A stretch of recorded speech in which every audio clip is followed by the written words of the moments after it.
പിന്നെ 2017 മുതൽ ഞാൻ ട്രേഡിങ് ചെയ്യുന്നുണ്ട്. നമ്മള് ഇൻട്രാഡേ ചെയ്യുന്നുണ്ട്, ഇൻവെസ്റ്റ്മെന്റ് ആയിട്ട് ചെറിയ തോതിൽ, വലിയ തോതിലല്ല, നമ്മളൊരു ക്യൂരിയോസിറ്റി ഉണ്ടാവുമല്ലോ ആ ഉം, ഉം, രീതിയിൽ. ഉം, അതിനുശേഷം പല കോഴ്സുകൾക്കും ഇതേപോലെ നമ്മള് എന്താ പറയാ, അവരൊരു ഫസ്റ്റ് സെക്ഷൻ ഉണ്ടാവുമല്ലോ, അതൊക്കെ ഞാൻ പങ്കെടുത്തിട്ടുണ്ട്. പക്ഷെ അതിലൊന്നും ഞാൻ ജോയിൻ ചെയ്തിട്ടില്ല. പക്ഷെ ഈ ഒരു സാറിന്റെ ആ ഒരു ഫസ്റ്റ് ആ ഒരു ഇത് നമ്മൾ കിട്ടിയ ആ ഒരു സമയത്ത് തന്നെ എനിക്ക് എന്തോ ഒരു ഫീൽ ചെയ്ത പോലെ എനിക്ക് തോന്നിയിട്ടുണ്ട്.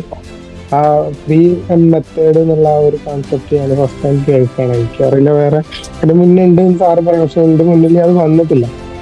ഈ ഒരു കോഴ്സ് അറ്റൻഡ് ചെയ്തതിനു ശേഷം എനിക്ക് എന്ന് പറഞ്ഞാൽ ഇപ്പൊ അജ്മൽ സാർ പറഞ്ഞ പോലെ തന്നെ നമുക്കൊരു ഫീലിങ്സ് ഉണ്ട്. എന്ത് നമുക്കെല്ലാം ഫേസ് ചെയ്യാം, അത് നമ്മളെ ലൈഫിൽ ഉണ്ടാവുന്ന എന്ത് പ്രശ്നമാണെങ്കിലും നമുക്ക് ഫീൽ ചെയ്യാനുള്ള ഒരു പവർ നമ്മൾ ഉള്ളിക്കുന്നുണ്ട് എന്നുള്ള ഒരു കോൺസെപ്റ്റ് എനിക്ക് കിട്ടിയ സത്യം പറഞ്ഞാല് ആ ഒരു മൈൻഡിന്റെ ആ ഒരു ക്ലാസ് നിൽക്കുന്നതാണ്. ഞാൻ അന്ന് മുതൽ ഗ്രാറ്റിറ്റ്യൂഡ് ഞാൻ ചെയ്യുന്നുണ്ട്.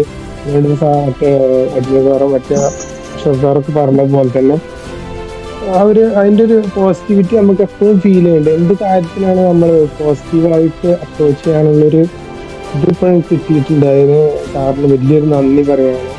പിന്നെ ഇത് തീർച്ചയായും. നമ്മള് ട്രേഡിങ്ങില് സക്സസ് ആയെന്നുള്ളതിപ്പോ അപ്പുറം നമ്മളെ ഒരു ഹ്യൂമാനിറ്റിയിൽ നമ്മൾ സക്സസ് ആവുന്നുള്ള ഒരു വിശ്വാസം അതെനിക്കുണ്ട്. അതിന് ഒരുപാട് നന്ദി സാറോട് തീർച്ചയായും. പറയാം.